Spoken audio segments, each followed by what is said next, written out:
Good evening and a very warm welcome to all of you here in the library of the Institute for Human Sciences. My name is Ivan Vejvoda. I'm a permanent fellow and I lead the Europe's Futures program here.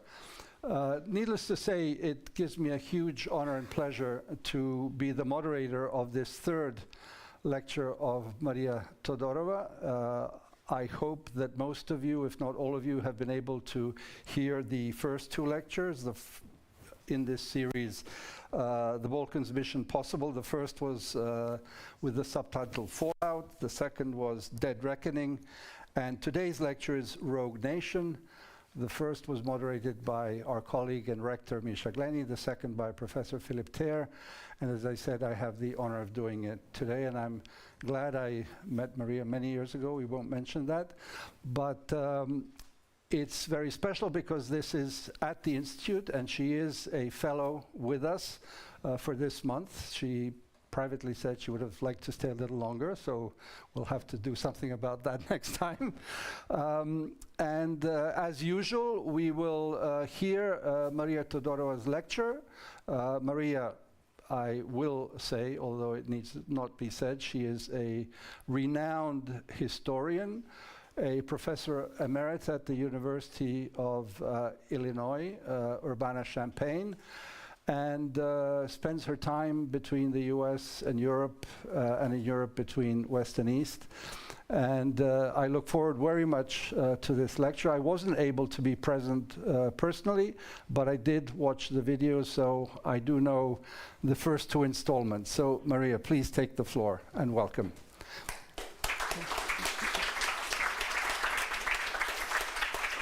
I did forget to say something. This is organized not only by the Institute for Human Sciences, but by the University of Vienna, the Social and Anthropology Department, and the institution Reset that works on transformations and analyzes transformations. Well, thank you so much, Ivan. In this, my last lecture, I shift perspectives drastically to focus on individuals. It won't be that dense like the first two, with the intention to let them speak to me and enter in what Gadamer calls a true conversation, a conversation in which we seek to find our language to grasp what we have in common. For Gadamer, historical understanding is itself embraced by the changing horizons and moved with them. Our own past, he says, and that other past toward which our historical consciousness is directed, help to shape this moving horizon out of which human life always lives and which determines it as heritage and tradition. Understanding is always the fusion of these horizons, supposedly existing by themselves. I have called this third lecture Mission Impossible, Rogue Nation, and I'm presenting brief biographies of several relatively unknown individuals from different social backgrounds. With this, I seek to highlight the power and pitfalls of framing. All my examples come from Bulgaria, what I call the quintessentially rogue Balkan nation. Bulgaria was the last nation to join the secessionist nation-states emerging from the Ottoman Empire in the 19th century. Strictly speaking, the last nation to be added to the newly created Balkan states was Albania in the wake of the Balkan Wars and just before the beginning of the First World War. But this came with the overall blessing of the great powers, eager to manipulate the balance of power in the Balkans. Both Italy and Austria-Hungary had supported it as a check against Serbia's Adriatic ambitions. And after the disintegration of the Habsburg Empire, the very successful Albanian lobby managed to secure the support of the United States for territorial integrity and against partitioning at the Paris Peace Conference. By contrast, Bulgaria was considered an anomaly from the outset. Created after the armistice of the Russo-Turkish War in March 1878, its size, despite the fact that it followed the borders of the Bulgarian Exarchate, so in a sense the religious community was there, seriously upset the balance of power, since it was greater than the combined size of Serbia and Greece at the time, and was accurately suspected of becoming a Russian client state.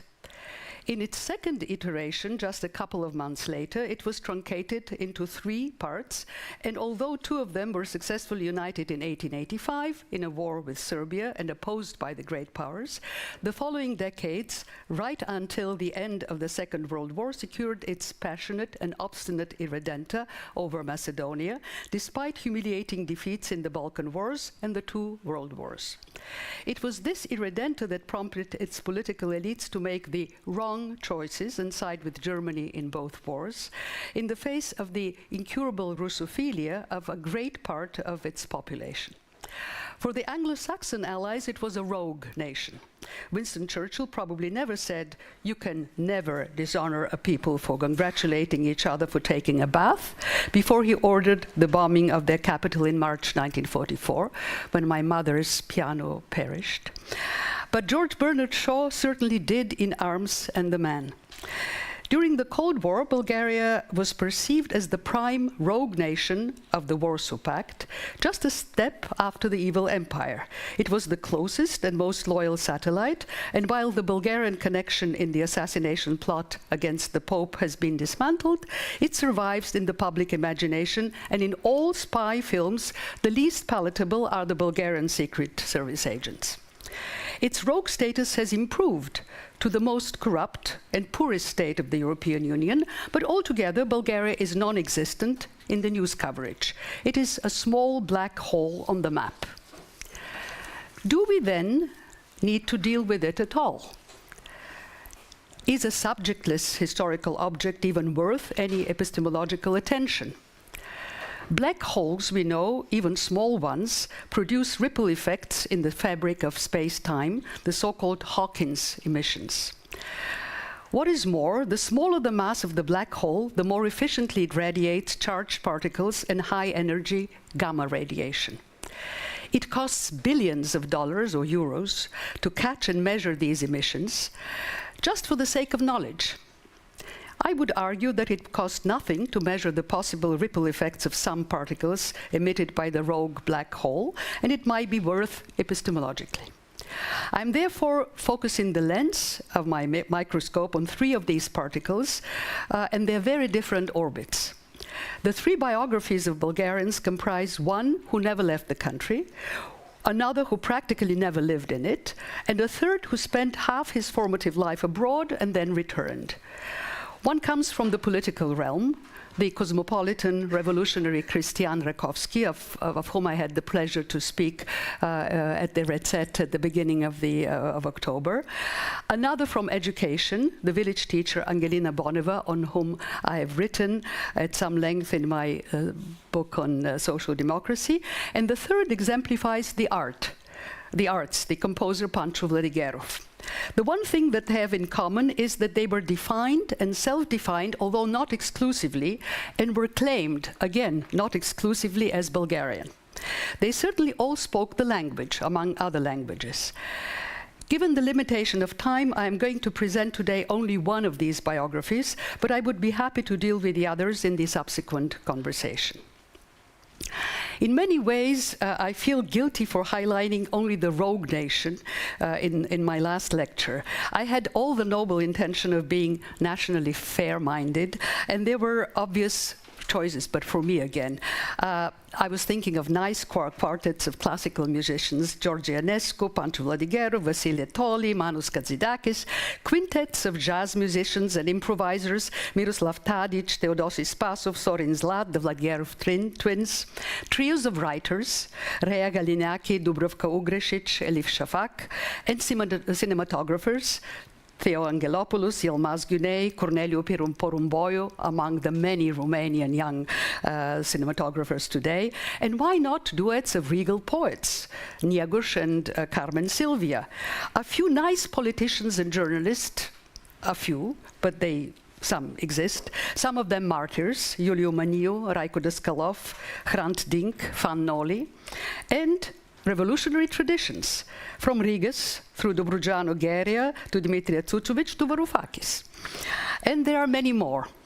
All of them could be enclosed in a part under the title Addenda or Mission Possible Ghost Protocol. But I ended up with the material I know best.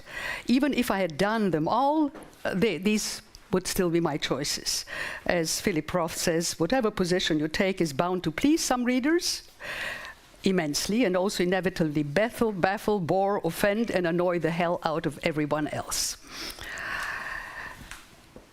So let me go to my choice today. Oh, I know, I have to switch it on.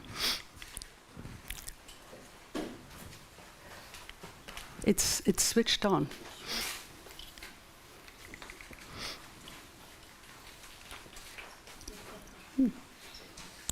It worked previously. Oh, no, we want it back. Yes.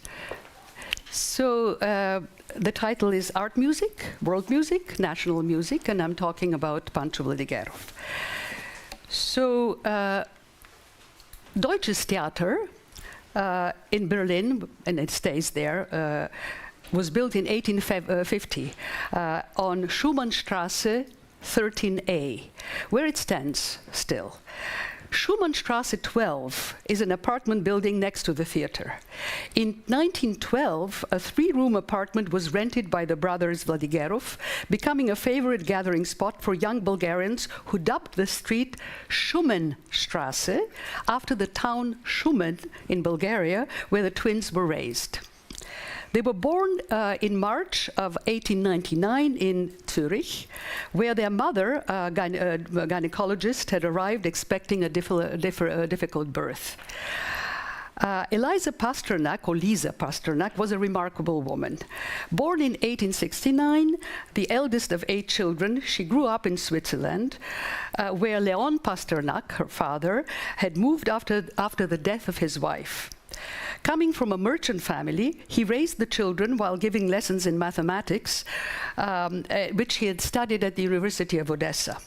He was also an accomplished chess player, played the violin, and even published 2 of his compositions.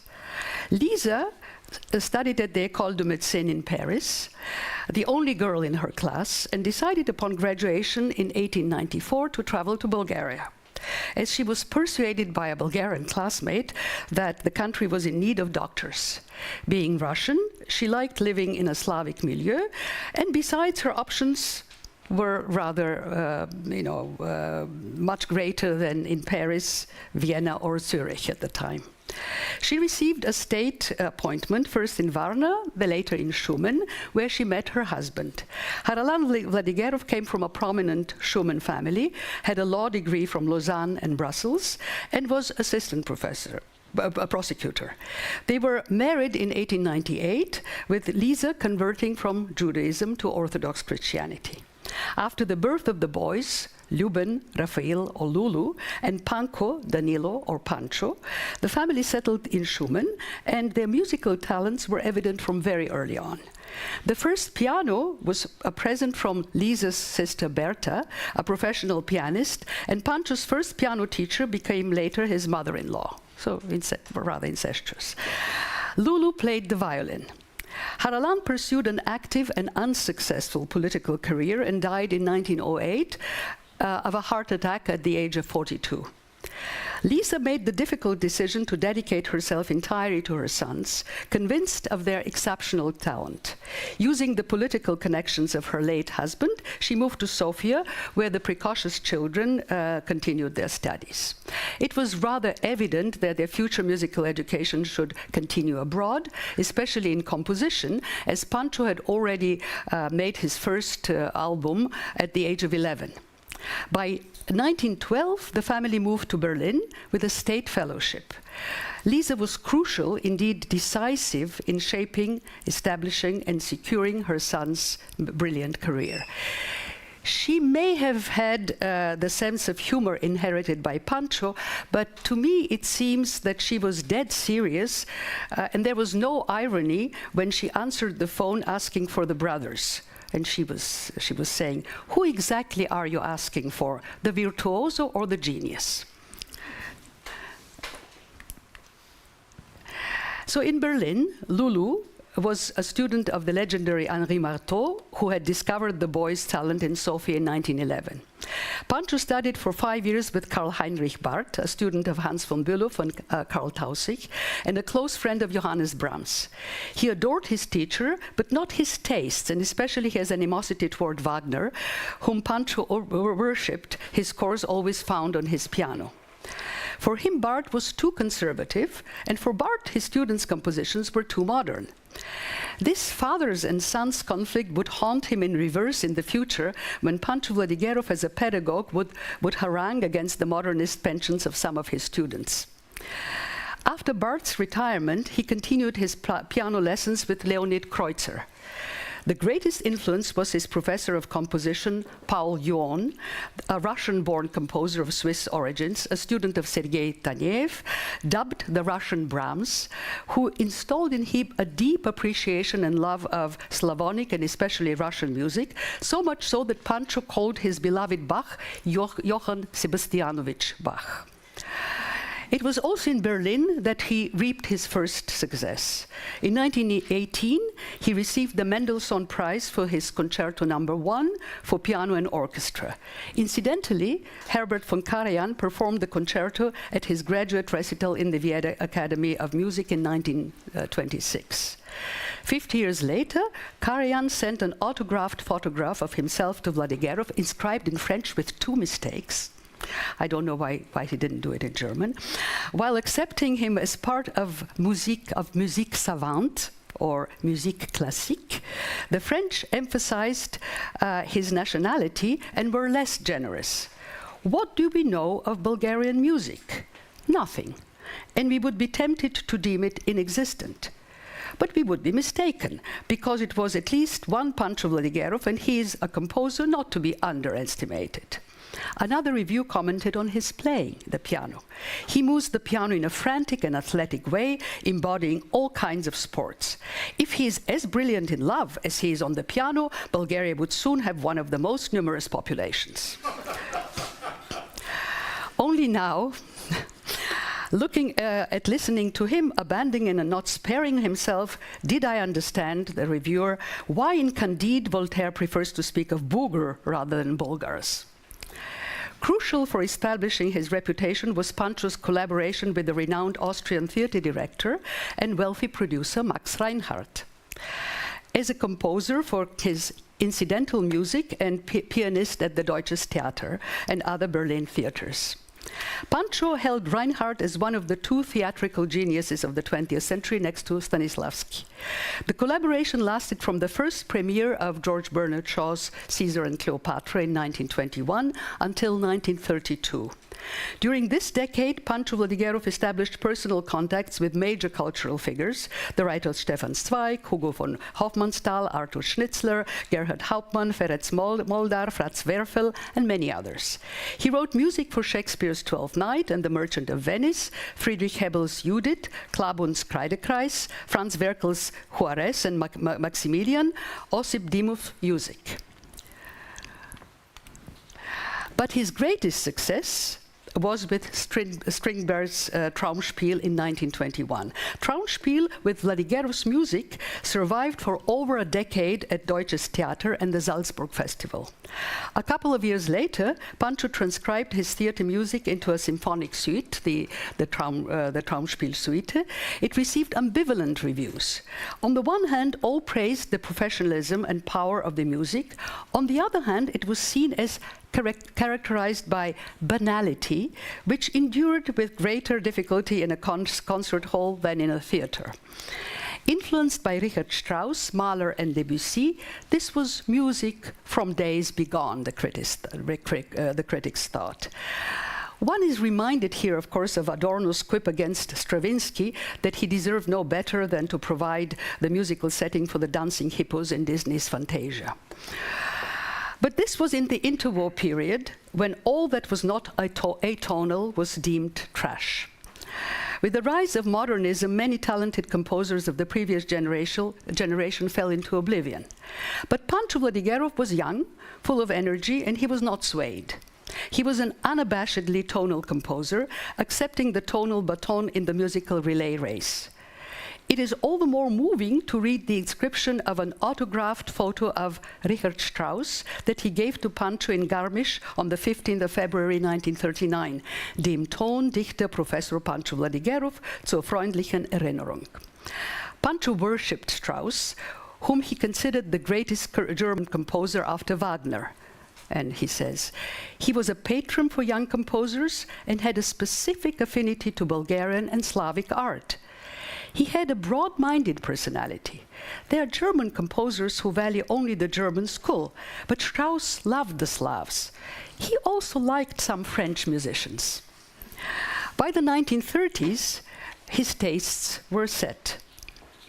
Vladigerov was a composer of late Romanticism in its folkloric stage, like Chopin, Liszt, Smetana, Grieg, Dvorak, Tchaikovsky, but also with a noticeable inclination toward Impressionism, especially Debussy. Obvious is, of course, his kinship to Rachmaninoff. Vladigerov himself mused on his musical influences. Among the Western composers, he felt close to Richard Strauss, Engelbert Humperdinck, Ottorino Respighi, Karol Szymanowski, Josef Marx, Franz Schmidt, Erich Korngold, Franz Schreker, Arnold Schönberg, Bela Bartok, Zoltan Koday, Josef Suk. Among the Russian and Soviet ones, obviously Dmitry Shostakovich, Sergei Prokofiev, Yuri Shaporin, Aram Khachaturian, Dmitry Kabalevsky, Tikhon Khrennikov, and Rodion Shidrin. He maintained he had no preferences, but he did. In Stravinsky, whom he considered a genius, he liked his first period, Petrushka, The Firebird, The Rite of Spring, but not the latest serial one. He admired Paul Hindemith, but resisting the dodecaphony of Schönberg. Pierre Boulez was exquisite, according to him, as a conductor, but not as a composer. One could say, and some of his students did, that he was stubbornly old-fashioned and a dogmatic promoter of tonality. But one could equally praise him for his loyalty to his own tastes and resistance to the fashions of the day. Paradoxically, the modern sounding in Vladigerov comes from the Bulgarian folk song and dance that he masterfully incorporated in his work, and ironically, the folkloric pieces were his alibi against accusations of impressionism and modernism that he received from some early Bulgarian critics. While his harmony is always tonal, his music is also highly chromatic, with an abundance of non-harmonic tones and unconventional chord progressions. Studying Vladigerov's polyphonic techniques, musicologists contrast his chordal condensed chromatic contrast to the harmonic parallelism in Debussy and conclude that the blending of chromatism with diatonicism on the basis of a hidden polyphonic connection becomes emblematic of Vladigerov's texture. Heterophony is by far the most characteristic feature of his texture, but it excludes the use of Durchimitation, this pervasive imitation, as it gives the composer freedom of fantasy, but also the ability to integrate Western composition techniques.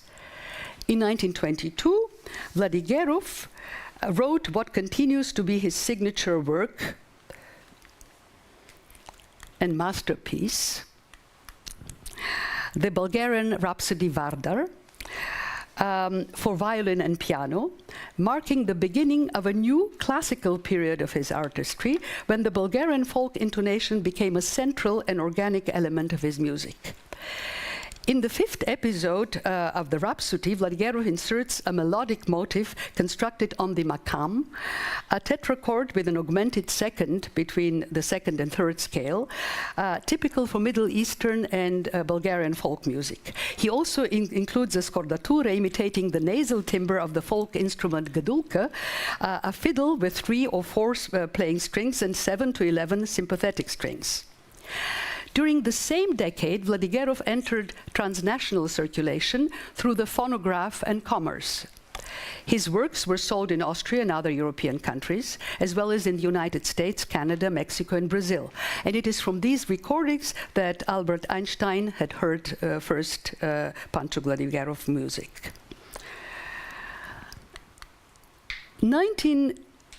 1932 was a crucial year for Vladigerov, much more so than the years of political ruptures. In the fall, he returned to Bulgaria with his young bride, whom he had married in April 1930, followed by his mother and brother.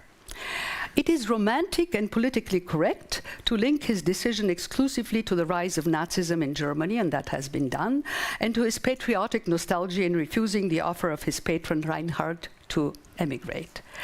But Max Reinhardt, who had owned Deutsches Theater from 1905 to 1930, had withdrawn from it but directed other theaters in Berlin and was especially devoted to the theater of the Josefstadt in Vienna until 1933, where he spent most of his time, as well as the Salzburg Festival, until 1937.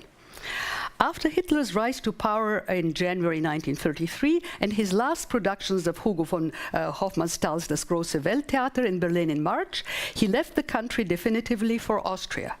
In June 1933, he published an open letter to Goebbels and Goering, in which, I'm talking about Max Reinhardt, in which somewhat melodramatically he donated his Berlin theaters to the German people prior to their confiscation.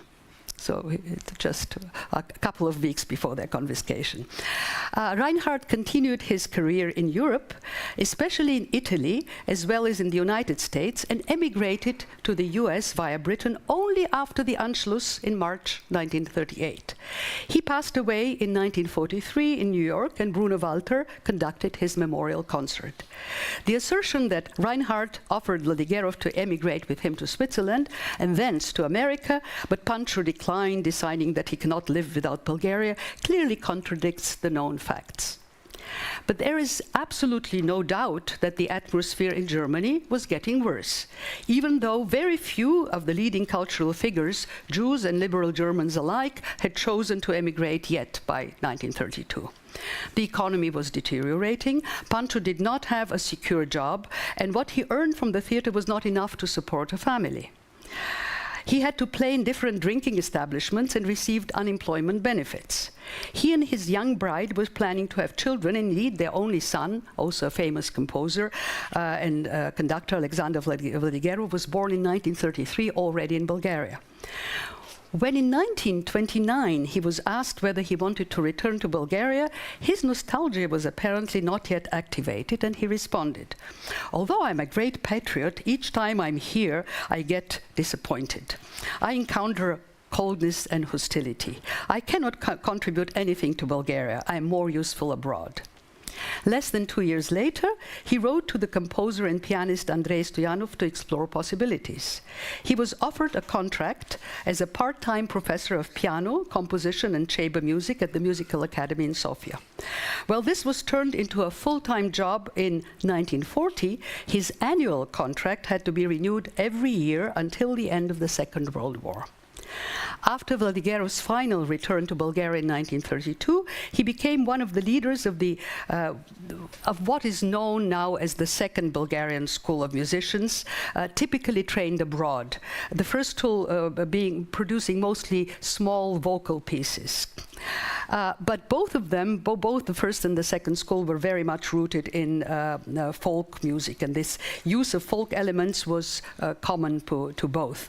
And Vladigerov continued this tradition, but at the same time he was the first to introduce different genres: the piano concerto, the violin concerto, the piano trio, the violin sonata. He also wrote larger instrumental genres: the rhapsody, the suite, the symphonic poem, and opera. One opera. His stature came not only because of his singularity, but also because he was the first to gain international reputation. As he used to joke, it is important to be known beyond Dragoman. Dragoman being Bulgaria's westernmost border, the border thing between Bulgaria and Serbia. Being well known abroad, he was a member of many internationally prestigious juries. In the 1940s, he forged also close relations with musicians in neighboring Yugoslavia and Romania. One of the most beloved pieces is his orchestral rearrangement of the famous Romanian violinist Grigoras Diniku's Hora Staccato. It was already on Bulgarian soil that he directly encountered anti-Semitism, triggered mostly by envy of his illustrious career and international reputation. The Encyclopedia of Jews in Music was published in Germany in 1940. It contained the names of composers, performers, conductors, librettists, publishers of Jewish and half-Jewish descent, as well as a list of forbidden Jewish works. Vladigerov appeared as a half-Jewish composer on page 295 with the wrong place of birth. So not. One day the book appeared in the window of the German bookstore in Sofia, open to the page with Vladigerov's name, underlined in red, and with a photograph of the composer next to the book. There were no repercussions in Bulgaria. He was not fired, nor his works were forbidden, but he was deeply hurt because, as even before, there were insinuations that he was not composing pure Bulgarian music and was plagiarizing by including the Bulgarian folk elements. Asked about the fate of Vladigerov's music, the German Ministry of Propaganda responded in 1941 that Vladigerov's works were not banned. But that was not really the case. Already in 1938, the great Bulgarian violinist Vasil Chernaev complained that the German-Bulgarian Society had forbidden him to perform Vladigerov's works. In 1939, a letter from the radio station in Munich to the opera singer Mara Marinova Cibulka informed her that her recorded songs will be broadcast, but the recording of Vladigerov is deleted because it turned out that the composer was Jewish. Indeed, in 1941, the ban was lifted, but mostly because Vladigerov had applied and received an official certificate from the Bulgarian authorities that as a child of a Jewish mother who converted to Christianity and a Bulgarian father baptized and with the proper documentation, he is considered a non-Jew, an Aryan, according to the law for the protection of the nation. So here they are. Little surprise then that the end of the war was at first a sign of relief. On the one hand, the change of regime did affect his family profoundly. His wife's brother, an officer in the army, was executed. Executed was also his close friend Dmitry Shishmanov, the son of Shishmanov, whose portrait inscribed in 1940 he prudently hid behind another of the many portraits hanging in the walls of his cabinet. For others, he lobbied successfully. On the other hand, from the very outset, Vladigerov not only had no problems with the new communist administration, but he virtually flourished. On the 1st of November 1945, he received tenure as a professor of piano, composition, and chamber music, ending his 13 years of annual contracts and securing professional stability for the first time in his life. Of course, he had to adapt himself to the new regime, and he entered the mass organization Fatherland Front, later the Organization for Peace, but was never a Communist Party member and stayed away from politics. But the socio-psychological explanation, which is nowadays coming through in interpretations of Vladigerov, that he displayed symptoms, and I quote, of the schizophrenic splitting of the consciousness of the crushed personality, is heavily inflated. However one wants to classify Pancho Vladigerov's personality, depressive he was not. Humor might have helped, but also his proverbial love for chocolate. He was a teetotaler otherwise. When asked to join a monthly seminar for the study of Marxism-Leninism, he managed to get a medical certificate saying he suffered from amnesia, and it worked.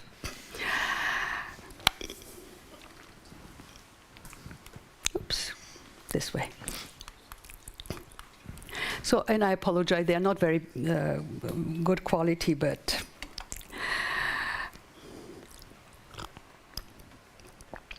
Vladigerov enjoyed more than 3 decades of increasing creativity and continuous adulation. For his 50th anniversary in 1949, he was honored with the highest prize of the title of People's Artist. In the same year, he composed the 9th of September heroic overture in honor of the communist takeover of the 9th of September, 1944. In 1950, he received the newly created Great Estate Award for his comprehensive work, the Dimitrov Prize, and he received it several times. So here is he receives the Dimitrov Award for the umpteenth time. In 1951, he completed one of his finest symphonic works, the Jewish poem, in which he incorporated a Kaddish he had heard from his grandfather. His 83-year-old mother, Liza, and this is her portrait in the middle there, could attend the premiere in 1952, before she died the following year. And in 1953, Pancho received his second Dimitrov Prize. Listening to the poem in Vladigerov's house, Shostakovich allegedly exclaimed, "This is unique. A work like this is written only once in 100 years." Shostakovich considered Vladigerov among the greatest contemporary composers alongside Bartók, Kodály, Benjamin Britten, Gershwin, Arthur Bliss, Igor Stravinsky, Arthur Honegger, and Paul Hindemith. All throughout, Pancho Vladigerov traveled, performing and participating in festivals, juries, and meetings. Moscow, Vienna, Warsaw, Bucharest, Prague, mostly, but not exclusively, Eastern Europe. The Bulgarian concert for Bulgaria's liberation at the Musikverein in Vienna in March 1947 received a brilliant review in the Wiener Zeitung by Josef Marx. Vladigerov is one of the most successful Slavic composers who writes daringly but naturally, using diatonicism that sounds beautifully, as well as dissonances that please the public. He knows the secret of success: instrumentalization, fresh ideas, the negation of any pain, the priceless link with folklore, to which Smetana, Dvorak, Borodin, Tchaikovsky, and many others owe to a great extent their world fame. End quote. Beautiful indeed. Still, all these composers had to be classified according to nationality, or in this case, by linguistic kinship, as if just discovered by Herder. Some are composers, others are Slavic composers, and this is a marked category. The next decades added several concerti, chamber pieces, waltzes, a foxtrot, numerous Balkan and Bulgarian folk songs and dances, and endless transcriptions. He also made recordings in Bulgaria, Czechoslovakia, and the Soviet Union. In 1968, he received the Herder Prize, the Gottfried von Herder Prize from the Vienna University, and he cherished this immensely. Pancho Vladigerov died on the 5th of September 1978, having said previously, "I'm not afraid of mortality. They say I'm immortal." Vladigerov was profoundly apolitical, despite the fact that he had to adapt to antagonistic political circumstances. This allowed him to work freely, to create music of the highest quality, leaving an immense legacy, and moreover foster a whole generation of first-class musicians.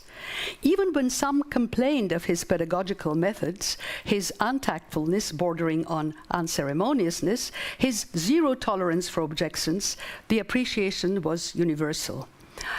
I mean, you see him, he loved dogs and all that, and his speech was very funny. His speech was a charming mixture of Bulgarian, Russian, German, and French. On the weather, he would exclaim, "La pagode," pagoda in Russian, of course, the weather. And he said pagode, but he used the French la, because it's in feminine. La pagode today is, сегодня is sehr schlecht. If someone boasted too much, he would scold, "Немножко скромности, дорогой," just be modest. Then in Bulgarian, "Какво си myslиш? What do you imagine? That everything you write is a piece of genius, es ist ein Dreck." Vasil Kazandzhiev remarks that he had to write music acceptable to Vladigerov, that is, one that would have folkloric motives and melody. Kazandzhiev was influenced by Stravinsky, Shostakovich, Prokofiev, Hindemith, Honegger, and Béla Bartók, whom he considered the 6 musical geniuses of the 20th century. But as he says, Vladigerov did not like them. So much so that he did not accept Kazandzhiev's divertimento a month before his graduation, saying this is not a divertimento but a divotimento, kein Musik, playing on the word divo in Bulgarian, which means wild or unpolished. So it's unpolished divotimento. He had him write a toccata and Prelude, which Kazanjiev thought weak and imitative of his teacher, but these became his most played pieces. For Alexis Weissenberg, on the other hand, Pancho Vladigerov is my teacher, to whom I owe everything. Note, everything, he says. He is a genius with the soul of a child. All students emphasize his vitality, energy, discipline, professionalism, precision, perfectionism, and generosity. They all profited from his demanding pedagogy. He would write his notes beautifully in a pencil, there, and used to say that a composer needs always grandpa pencil and grandma eraser. The worst that can be said of him was that he was a conformist, as, by the way, his dedicated and praising biographer also maintains, interested only in the attitude of the authorities to music, and particularly his own music. In 1933, upon his return to Bulgaria, Vladigerov wrote a concert overture, Earth, where he introduced the famous song Shumi Maritsa. This was the national hymn of Bulgaria between 1886 and 1944. Where it was not banned, strictly speaking, by the communist authorities, but it was not officially played, and it was unofficially sung mostly by nationalists. In 1978, Vladigerov complained to a friend that Earth was a wonderful piece of music, and he was sorry it was not performed. Then he mused about the fate of his equally excellent 9th of September heroic overture. So he said, if the Americans arrive, my 9th of September will not be performed either. And his friend jested, don't worry, you'll write a new overture, Yankee Doodle. But Vladigerov actually appreciated the prank. Oops.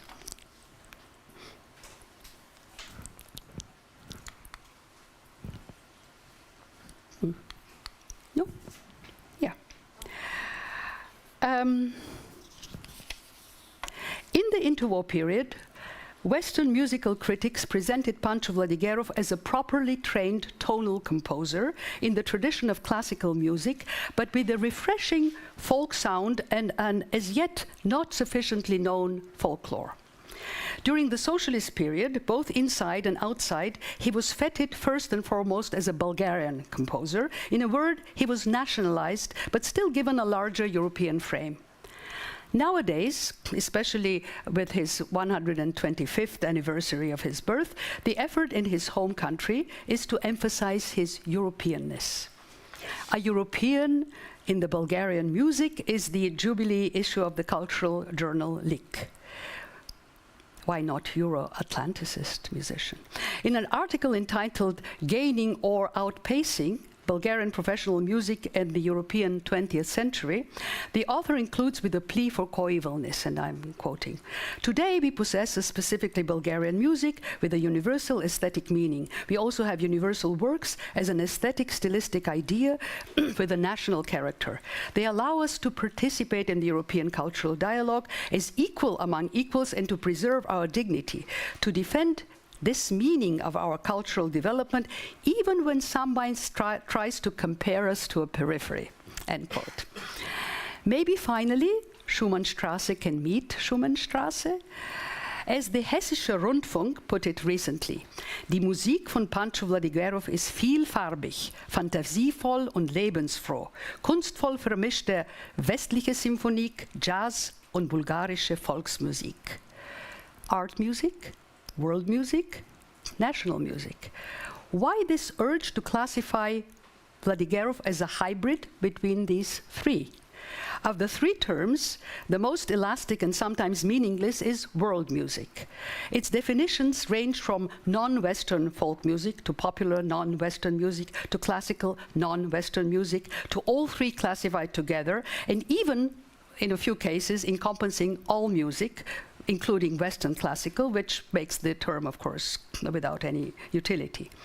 While the term was coined in the 1960s and entered musicological department as ethnomusicology, there is a widespread consensus that Herder was the inventor of world music. He devised the term Volkslied to describe a constitutive process of human communication reflective of European and world history.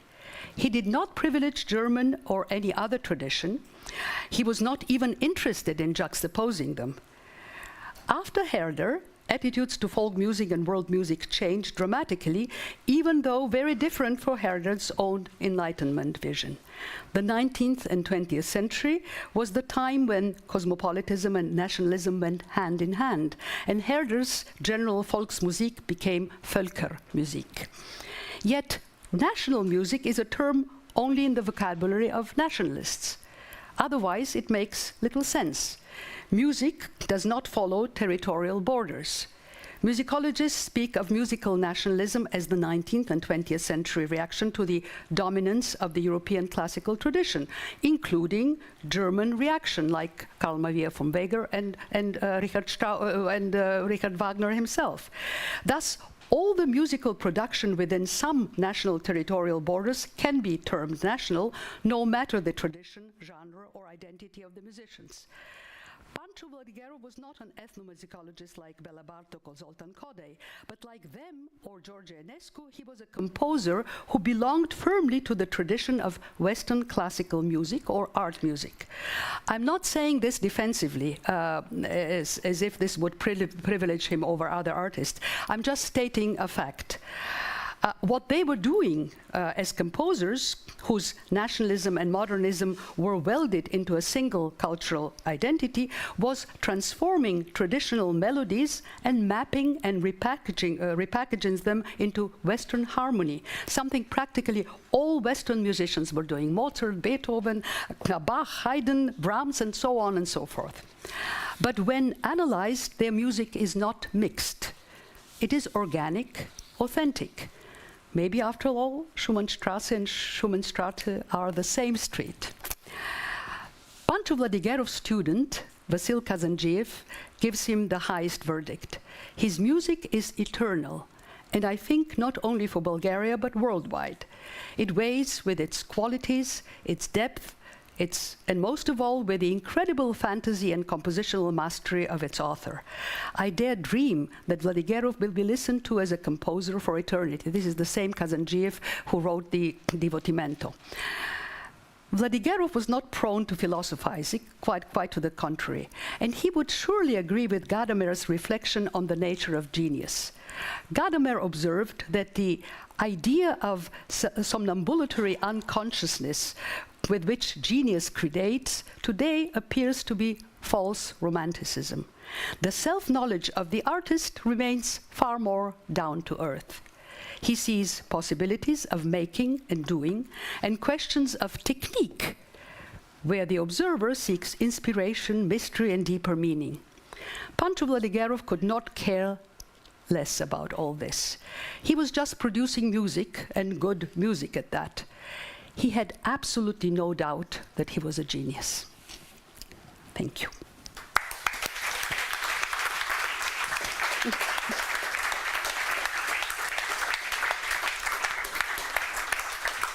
Shall I sit down? Maria, thank you. Thank you very much. As you were saying, those last sentences about territoriality and non-territoriality of music, of course, what came to mind, as you can imagine, is that famous movie, Whose Is This Song? By Adela Peva, the Bulgarian ethnomusicologist. I'm sure many of you have seen the movie. If you haven't, I highly recommend it. This ethnomusicologist travels throughout the Balkan region. She whistles the song, and in each country, whether it's Serbia, Turkey, Albania, Bulgaria, Romania, they say, oh, this is our song. And in each country, the words are different. In one, it's a love song, and another, it's a war song. But I think it makes the point. I will open the floor very quickly, and I won't abuse my position as chair. I was just curious to ask you, why did you choose Pancho to tell us the story rather than Angelina or Christian? Is he more colorful than the others? Oh no, simply because I already spoke, I made a lecture about Rakovsky here at the beginning of October on Rakovsky, and Angelina Bonova is extremely colorful. I can talk about her. So, would you like me to? Oh, let's wait that for later. Maybe someone will. Yeah, absolutely, yeah. I like that you evoked Adela Peva. She's actually a cinematographer who finished her studies in Belgrade, and she's married to a Serb. And what is beautiful... Nobody's perfect. So what is beautiful in this film is not simply the fact that everybody claims this song, but the fact that you can read here the idea of cultural intimacy, which is written, the anthropologists here would know, Michael Hertzfeld, cultural intimacy. So she's very polite, especially to Turks and Greeks, and she shows them well. When she comes, the Bulgarians and the Serbs come out worse because they are her own. She can actually shed the things, she can expose them. The others she's very careful about. So this is something, and at one point she swears, right, when she's in Vranja. Right. Good. So, yeah. I'll open the floor. Please raise your hand and do introduce yourselves. And we'll start here with my friend and colleague, Vangelis. Thank you. It's okay, just speak, I think. It's okay. Thank you very much for the fascinating talk. I have just a very short question. Has Vladigerov ever been considered or framed as a Balkan composer? I mean, his music as Balkan music, or at least the folk elements he uses as Balkan elements. And I'm asking for two reasons. The first one is that this Rhapsody Varda, the Rhapsody Varda, is explicitly described as a Bulgarian rhapsody, yes, as far as I know. Yeah. And I'm wondering whether the category of the Balkan is of any relevance in this field. There are musical genres where Balkan is relevant, as Balkan ska, Balkan jazz, What would you say in the case of Vladigerov? I've not seen in the musicological literature that he's described as a Balkan, but he would probably self-describe himself as a Balkan composer, especially in the interwar period when he had very, very close connections to Yugoslavia and to Romania. And he composed, he was really beloved, especially in Bucharest and in Belgrade. He was constantly concerting there. He could be, but you know, it's this interchange with Enesco and the other composers. But again, I've not seen it as a adjective, as a template for him to be described as a Balkan. But that is not something that could not be done. And then you had another element of your question that. Musical genres with the Balkan attribute. It'll come back. Ivan.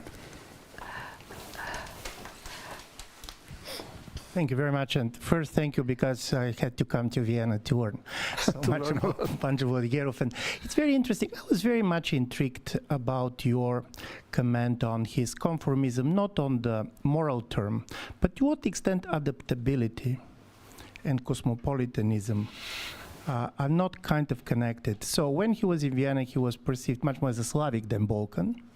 And then when it comes to Bulgaria, the framing about why he was so much praised, because it is a kind of a much more tougher years. His 50s, 60s, 70s is different, but already 1940s and so on. So there were others who were writing about 9th of September. There is nothing which is particular about him. Right. To what extent the idea of being European is not coming from him, but from any government that is basically trying to reposition its own national culture in a bigger concept. So from this point of view, to what extent basically this positioning and framing is coming from the artist as self-identification, and to what extent it was imposed by him by totally different discourses and how they play with each other?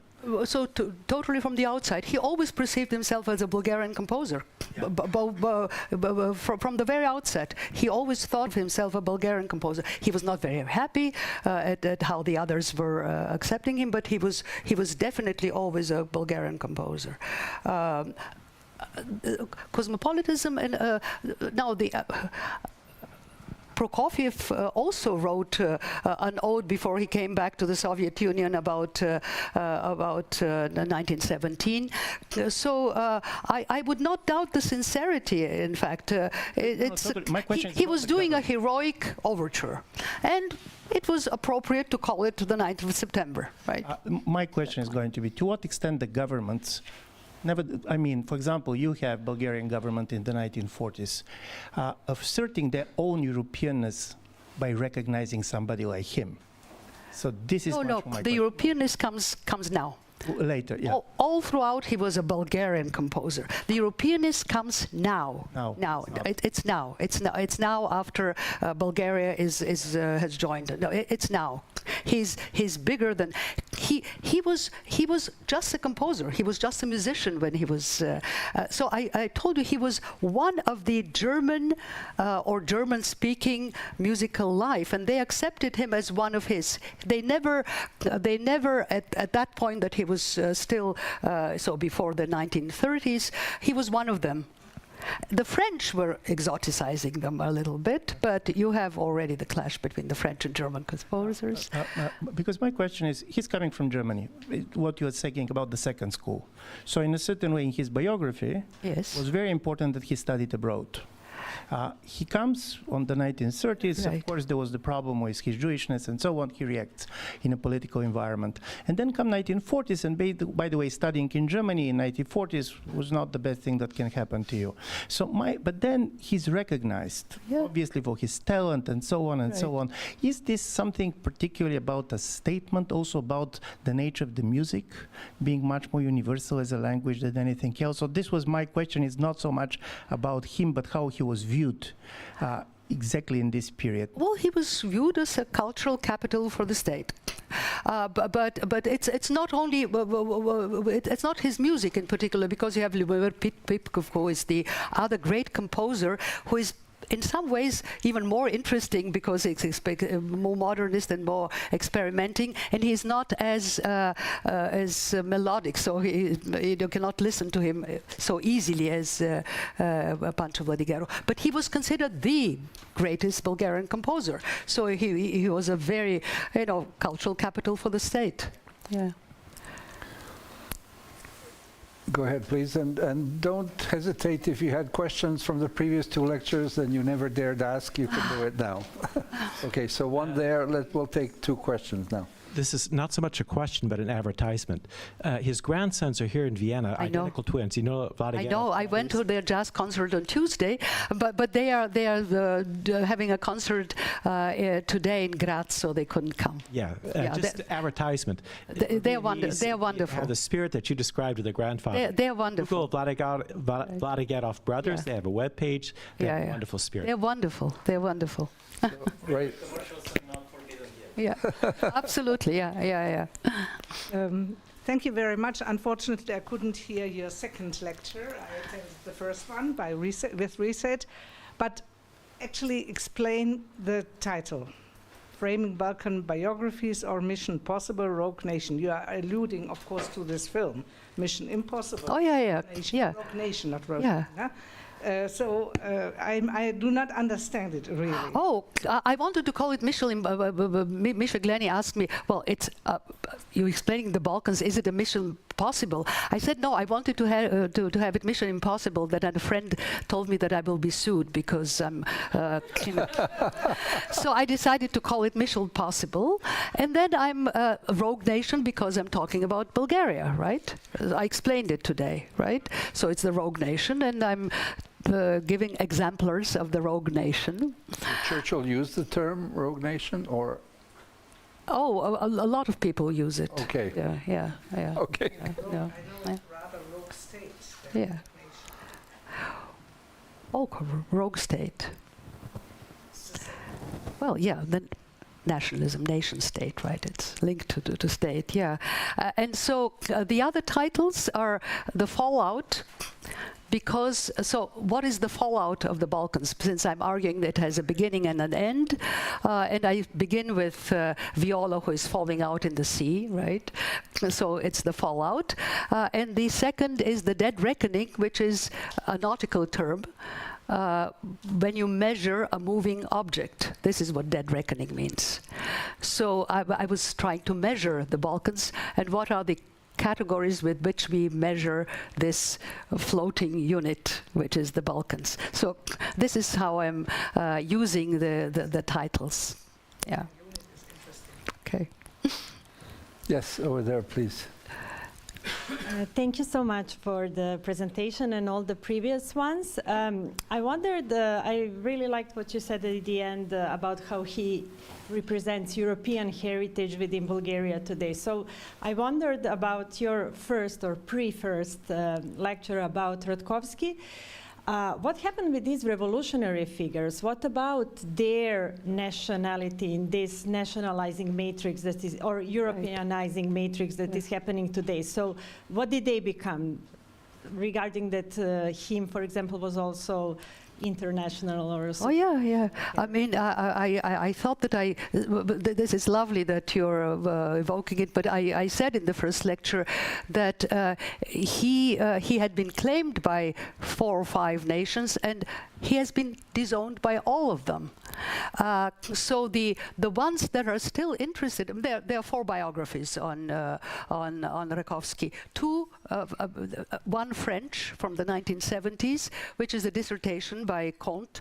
Then a second one by a Trotskyist, a wonderful Trotskyist, who embraces him because as a fellow Trotskyist. A Bulgarian one, which is written by Philip Panayotov, which is a kind of nostalgic. It's a small niche of socialists in Bulgaria, but it's written in a melancholic note, essentially speaking about the death of utopia. And then the final one, the fullest one, is one produced from Kharkiv in the Ukraine by Ukrainian scholars, 3 Ukrainian scholars, one of them of Balkan roots, and it is called.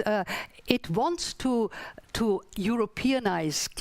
So it wants to depict Ratkovsky as the European revolutionary against all these terrible Bolsheviks. And in fact, the subtitle is called The Unending Duel Between Bolshevism and Europeanism. So he becomes the symbol of Europeanism.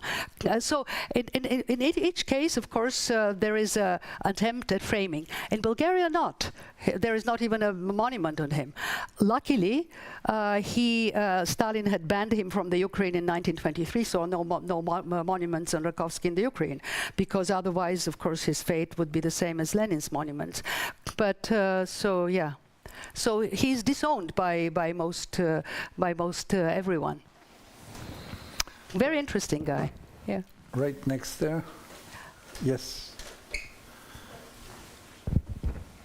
Thanks for another wonderful lecture. I have 2 questions. One is regarding the, let's say, methodological or epistemological difficulties we find when following the kind of objects that you followed right now, which is one person's life, their error, their music, and the reception of it. And of course, these are all highly overlapped. There is no road to one without looking at the other 3. But when you're looking at that kind of highly symbolically overloaded life, what kind of methodological questions and difficulties you had? And the second is regarding that argument about the marked categories, and I agree, the kind of discernment of certain art as national and therefore not universal.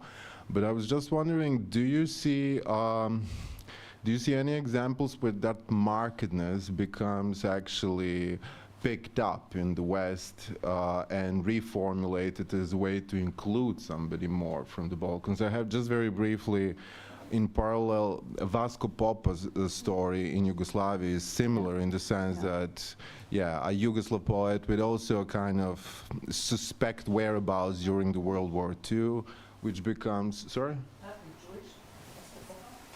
He was of Romanian descent, but also picked up later on as big avant-garde and so on, both in Yugoslavia and elsewhere.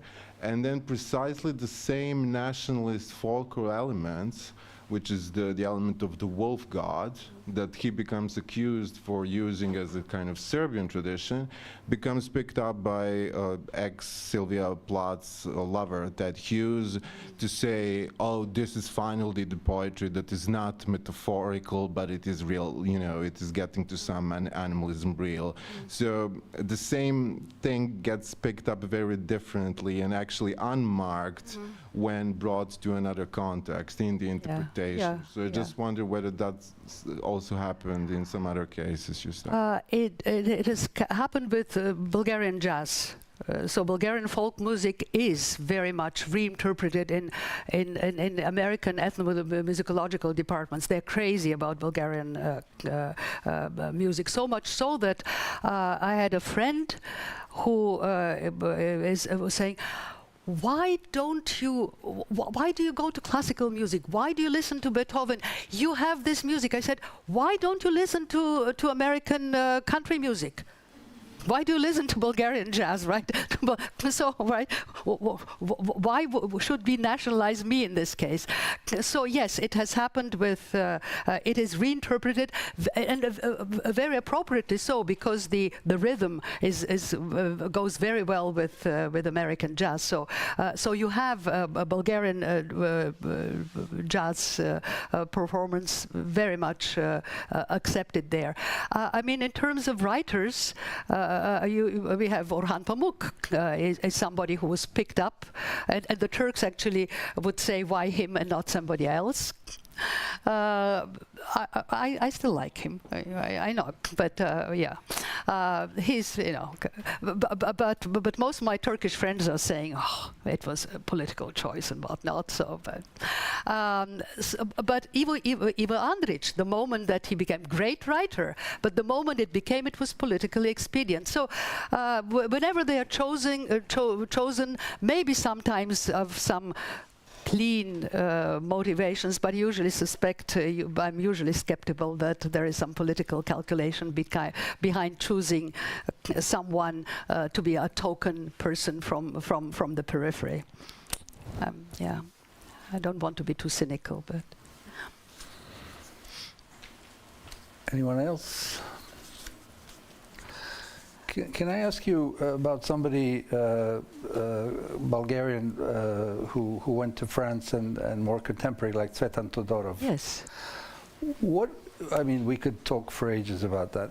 What is it that led Tsvetan Todorov to follow Philippe Solers and to be imbued by the Chinese Cultural Revolution? What's your so I think that you are conflating. You are confusing him with Yulia Kristeva, and to quote Tsvetan Todorov, when he was asked about Yulia Kristeva, he said, I don't speak about two things, about God and Yulia Kristeva. Okay. So sorry for the mix-up. No, but that's fine. So what made her follow the Chinese thing? Because it was fashionable in France at the moment. So she came here, she married Solers, and the whole group with Bart and everybody went. They became Maoist. Yeah, yeah. No, I mean family value, but not Tsvetan Todorov. No. No, absolutely. No. But what struck me, in being of an older generation, and having studied in Paris at that time, and coming from a communist country, it seemed like the most ludicrous thing to do, knowing where you're coming from and what's the fate of your nation under communism, to then go to the worst example of it. Yeah, love for Solers, I'm sure that's an explanation, but. And of course, they then reneged, of course, and after it. But yeah. I don't know. I don't want to say my opinion about the case. I also don't want to speak about God and Julia Krista. Okay. But maybe somebody in the audience will pick up that and write something. Is there anyone else who would like to pose a question? Or about God or Julia Krista? Okay, we're banning those two from the question. Okay, if not, Maria, thank you so much for all the 3 lectures. Thank you. Thank you for being with us here. I hope we will have the opportunity to have you again. And we're looking forward to both seeing this in published form, but also to your new things. But please join me in thanking Maria Todorova.